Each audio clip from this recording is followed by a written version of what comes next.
தான் மேனேஜ்மெண்ட் கொடுத்துருக்க லெட்டர். நம்ம 2 மணிக்கு உள்ள போனப்போ அவங்க பேசி நம்மளுக்கு நம்ம எல்லோரும் தொழிலாளர்கிற ஒரு நல்ல முடிவை நேற்று அவங்க நம்மளுக்கு அறிவிச்சாங்க. அந்த நல்ல முடிவு எங்களுக்கு சாட்டிஸ்ஃபை ஆச்சு. நம்மளுடைய ப்ராப்ளம்கெல்லாம் ஒரு சொல்யூஷன் கிடைச்சிருக்குதுன்ற பட்சத்தில் தொழிலாளி எல்லாருக்கும் அதை தெரிவிக்கணும்னு சொல்லிட்டு இனி காலையில் இந்த கேட் மீட்டிங் போட்டிருக்கிறோம். நம்ம தொழிலாளிக்கு செய்ய வேண்டிய சலுகையை அனைத்து பெற்றுத்தரோம் இந்த கால வேலையில் கூறிக்கொண்டு வாய்ப்புக்கு நன்றி கூறி விடைபெறுகிற தோழர்களே, நன்றி.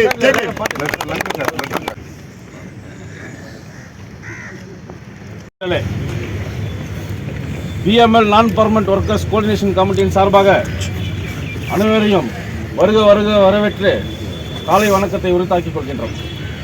கம்ரேட்ஸ், நம்ம இந்த ஒரு 1.5 வருஷமாக நம்ம இந்த போராட்டம் எதுக்காக போராடினுங்கிறோன்ற அந்த போராட்டம் இன்றைக்கி ஒரு 2வது ஸ்டெப், ஒரு முன்னேற்றம் கிடைச்சிருக்கு. அதுக்கான கேட் மீட்டிங் தான் இது. அந்த மெசேஜ் என்னான்றது நம்மளுடைய டிசிஎல்லுடைய தலைவர் சிவா அவர்கள் மத்தியில் இப்போது உரையாற்றுவார்.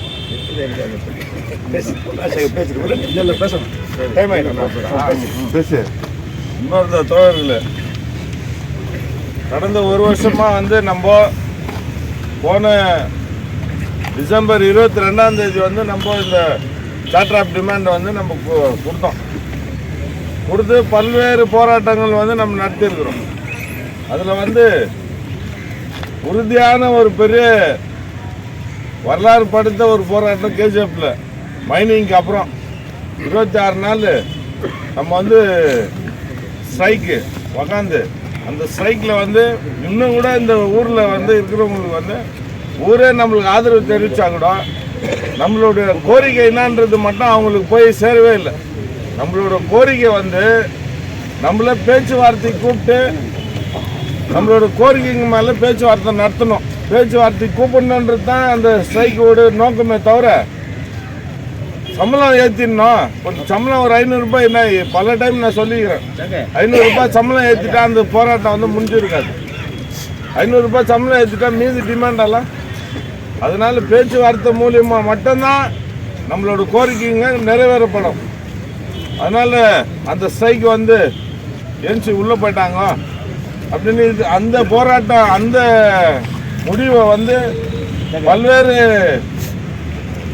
அரசியல் கட்சி மற்றவங்கெல்லாம் கூட அந்த அரசியல் ஆக்குற ஒரு நோக்கத்தில் தான் இருந்தாங்களே தவிர நம்மளுக்கு முழு ஆதரவு ஜனங்க, அரசியல் கட்சிங்க, அமைப்புங்க, இயக்கங்க எல்லாமே ஆதரவு தான். ஆனால் அவங்களுக்கு நம்மளோட கோரிக்கை என்னன்றது மட்டும் புரியாதவே இருந்துச்சு. அதனால தான் இவ்வளோ குழப்பம்லாம். இனி அந்த குழப்பத்துக்கு ஒரு முடிவு இன்னைக்கு வந்திருக்குது. அது என்னன்றது சொல்லுவார். ஆனால் இந்த போராட்டம் இன்னைக்கு நான் ஒரு தீர்வு காணப்படும் வரை இந்த போராட்டம் தொடரும். எந்த நிமிஷத்தில் வேணுனாலும் நம்மளோட கோரிக்கை நிறைவேற பட்சத்தில் தான் இந்த போராட்டத்தை கைவிடுமே தவிர அவ்வளோதான் ஏதோ ஒன்று ஆகுது இதோட நம்ம போராட்டம் முடிஞ்சிச்சு அப்படின்றது மட்டும் நீங்கள் நினைக்காதீங்க. எந்த நேரத்தில் வேணுனாலும் நம்ம கோரிக்கை பின்னாடி ஏற்பட்டால் போராட்டம் தொடரும். இதை மனசில் வச்சுக்கோங்க. ஒற்றுமையை தயவுசெய்து கைவிடக்கூடாது. நம்ம இந்த நிமிஷம் வரைக்கும் ஒற்றுமையாக நம்ம இருக்கிறோம். இன்னும் வரும் காலத்தில் இந்த நம்மளோட கோரிக்கைங்கெல்லாம் நிறைவேறி நம்ம ஒரு அக்ரிமெண்ட்டுக்குள்ளே போனால் கூட இந்த ஒற்றுமை தொடரணும். ஏன்னா அந்த ஸ்ட்ரைக்கில் திரும்பி நம்மலாம் ஒன்றும் சேர மாட்டோம். இது சலசலப்பு ஆயிடுச்சு, இதெல்லாம் பிரிஞ்சு மன கஷ்டம் அதெல்லாம் இல்லைன்னு நம்ம இந்த நிமிஷம் வரைக்கும் ப்ரூவ் பண்ணிக்கிறோம். இந்த போராட்டம் இப்படியே தொடரணும், இந்த ஒற்றுமை இது தொடரணுன்றது மட்டும்தான் எங்களுடைய கோரிக்கை. அதே மாதிரி 26 நாள் எந்த ஒரு பிரச்சனை இல்லாத இந்த கோஆர்டினேஷனை நம்பி நம்மளுடைய தொழிலாளர்கள் நீங்கள் எங்கள் கூட நின்றுருக்கீங்க. உங்களை நம்பி தான் நாங்கள் கூட போராட்டத்தை ஆரம்பித்தோம். அதனால் நம்ம 2 பேரும் இணைஞ்சு தான் இந்த போராட்டத்தை நடத்துகிறோம், இந்த கோரிக்கைகளை வலியுறுத்துகிறோம். அதனால் நாங்கள் எந்த நிமிஷத்துலையும் உங்களுக்காக வேலை செஞ்சுன்னுக்கிறோம். நீங்கள் எங்களை 100% நம்பலாம். எது இருந்தாலும் உங்களுக்கு தெரியாது, எதுவும் நடக்காது. அதனால் இவனுங்க போய் இதாகிட்டானுங்க. அந்த சலசலப்பு, ரூமர்ஸு, லெட்டருங்களில் மெசேஜ் போடுறது, கமெண்ட்ஸ் போடுறது இதெல்லாம் நிறுத்துருங்க தயவுசெய்து. இது நம்மளோட போராட்டம். அதை மட்டும் நீங்கள் மனசில் வச்சுங்க. இந்த யூனியன் உங்களுக்கு வேலை செய்கிறது நீங்க எங்க கொடுக்குறீங்க? நம்மளுக்குள்ள வந்து கருத்து வேறுபாடு வரக்கூடாது. இதை மட்டும் தான் இந்த நேரத்தில் தெரிவிச்சுக்கிறேன். இன்னைக்கு என்ன மீட்டிங்ன்றது தலைவர் சொல்லுவார். ஒற்றுமையும் இந்த குழப்பத்துக்கு ஏற்படுத்தாத யாருடைய இது நீங்கள் எது இருந்தாலும் எங்களுக்கு கேளுங்க. நாங்கள் வெயிட் பண்ணுறோன்னா அதுக்குள்ளே ஏதாவது விஷயம் இருந்தால் தான் நாங்கள் வெயிட் பண்ணுவோம். இல்லைன்னா கண்டிப்பாக அதிரடிக்கு நம்ம போவோம். அதை மட்டும் இந்த நேரத்தில் உங்களுக்கு தெரிவிச்சுக்கணும். இந்த கோஆர்டினேஷன் கமிட்டி இந்த போராட்டம் இன்னும் வலுப்பெறணும். இந்த போராட்டம் வந்து தொடரும். நம்மளோட கோரிக்கைகள் நிறைவேறணும். எல்லாருக்கும் வந்து எல்லா உரிமையும் போய் சேரணுன்றது தான் எங்களுடைய நோக்கமே தவிர இதில் யாருடைய சுய லாபமும் இல்லை. யாருடைய சுய லாபத்துக்கு இந்த சங்கம் நடக்காது. அதை மட்டும் இந்த நேரத்தில் தெரிவிச்சுக்கிறேன்.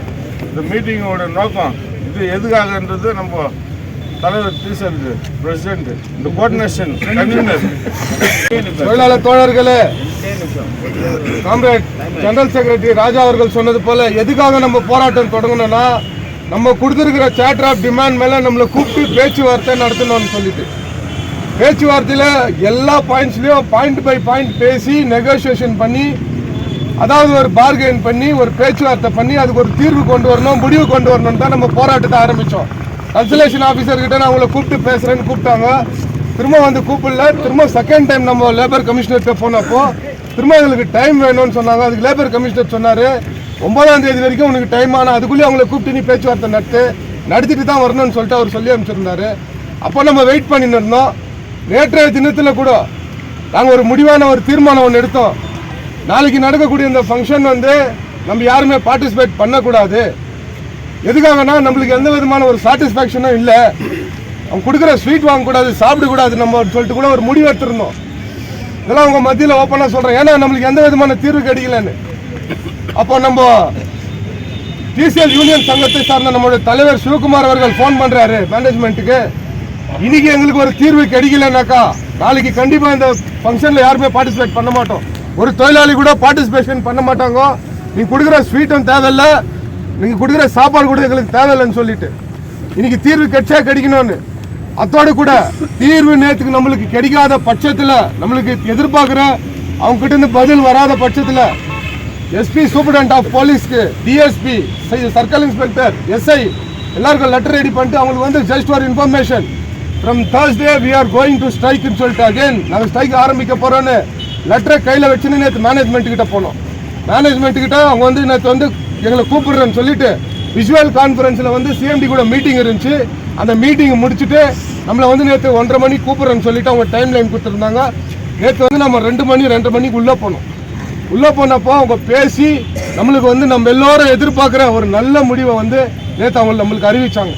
அந்த நல்ல முடிவு எங்களுக்கு சாட்டிஸ்ஃபை ஆச்சு. நம்மளுடைய ப்ராப்ளம்கெல்லாம் ஒரு சொல்யூஷன் கிடைச்சிருக்குதுன்ற பட்சத்தில் தொழிலாளி எல்லாருக்கும் அதை தெரிவிக்கணும்னு சொல்லிட்டு இனி காலையில் இந்த கேட் மீட்டிங் போட்டிருக்கிறோம். அதனால இந்த நல்ல முடிவு நம்மளுக்கு கிடைச்சிருக்கிற பட்சத்தில் நம்ம வந்து ஃபங்க்ஷனில் பார்ட்டிசிபேட் பண்ணணும், சாப்பிடணும், ஸ்வீட் வாங்கணும்னு சொல்லிட்டு என்ன முடிவுன்றதை நம்ம தலைவர் உங்க மதியில விலக்கி சொல்லுவார். உங்கள் யாவருக்கும் இந்த கால வேளையில நம்முடைய நான் பெர்மனன்ட் கோஆர்டினேஷன் கமிட்டியினுடைய வணக்கம் தோழர்களே. நம்மளுடைய போராட்டத்தை பத்தியும் எதற்காக போராட்டம், இத்தனை நாள் ஏன் போராட்டம்ன்றத நம்ம தலைவர்களா சொன்னாங்க. நேரம் கடந்தால சுருக்கமா சொல்ற தோழர்களே, நம்மளுடைய பிரச்சனையை நெகோசியேஷன் சார்ட்டர் ஆஃப் டிமாண்ட்ஸ் மேல நெகோசியேட் பண்ணி அதுக்கு ஒரு தீர்வு காண்பதற்காக இந்த தொடரப்பட்ட போராட்டத்தில் முதல் வெற்றி கேஜிஎஃப்ல நம்முடைய பெம்மல் முன்னால் இருக்கக்கூடிய பழைய HR ஆபீஸ்ல தான் நம்மளுக்கு வந்து வேஜ் ரிவிஷன் நெகோசியேஷன் இந்த மாசம் 23ஆம் தேதி 11:30 மணி அளவுல திங்கட்கிழமை காலையில நம்ம எல்லாம் வேலையில இருந்து ஆல் ஆபீஸ் பேரர் மீட்டிங்க்கு வரோம். அதுதான் உங்களுடைய முக்கியமான செய்தி தோழர்களே. அந்த செய்தியில மேனேஜ்மெண்ட் கிட்ட நம்மளுடைய தொழிலாளர்களுடைய பிரச்சனை என்ன சார்ட்டர் ஆஃப் டிமாண்ட்ஸ்ல என்ன கொடுத்துக்கிறோமோ அது மேல நெகோசியேட் பண்ணி ஒரு நல்ல முடிவை கண்டு நம்ம ஒட்டுமொத்த தொழிலாளர் காப்போம் என்று இந்த கால வேளையில சொல்லிக்கணும். எந்த தொழிலாளியை கலங்க வேண்டாம். என்னுடைய நான் எம்எஸ் தொழிலாளியா இருக்கட்டும், என்னுடைய பெயிண்டிங் கான்ட்ராக்ட் தொழிலாளி தான் இது 4வது வேஜ் ரிவிஷன். இதுவரைக்கும் கார்பரேட் ஆபீஸ்ல தான் ராவ் 1 மணிக்கு வேஜ் ரிவிஷன் நடக்குது. ஆனா இந்த முறை கேஜிஎஃப்ல நம்முடைய கோஆர்டினேஷன் கமிட்டி 11:30 மணிக்கு உட்கார்ந்து கேஜிஎஃப்ல தான் நெகோசியேஷன் ஸ்டார்ட் ஆகுது. தோழர்களே நம்பிக்கையா இருங்க, கடவுள் நம்ம பக்கம் இருக்குது. ட்ரைபார்ட் மீட்டிங் மேனேஜ்மெண்ட் வரும், யூனியன் வரும், அப்புறம் கான்ட்ராக்டர்ஸ் கூட வருவாங்க. யாருன்னா வரட்டும், நம்ம தொழிலாளிக்கு செய்ய வேண்டிய சலுகையை அனைத்து பெற்றுத்தரோம்னு இந்த கால வேலையில கூறிக்கொண்டு வாய்ப்புக்கு நன்றி கூறி விடைபெறுகிற தோழர்களே. நன்றி. இதுதான் மேனேஜ்மெண்ட் கொடுத்திருக்கிற letter. Meeting on matter of demand. எதுவா இருந்தாலும் நாங்க நெகோஷியேட் பண்ணிட்டு உங்களுக்கு இதே மாதிரி தெளிவு பண்ணி தான் அனுபவம் தோழர்களே. எல்லா ஃபங்க்ஷன்ல பார்ட்டிசிபேட் பண்ணுங்க, சந்தோஷமா கலந்துங்க. நாங்கெல்லாம் வந்து கூப்பிடுறோம்.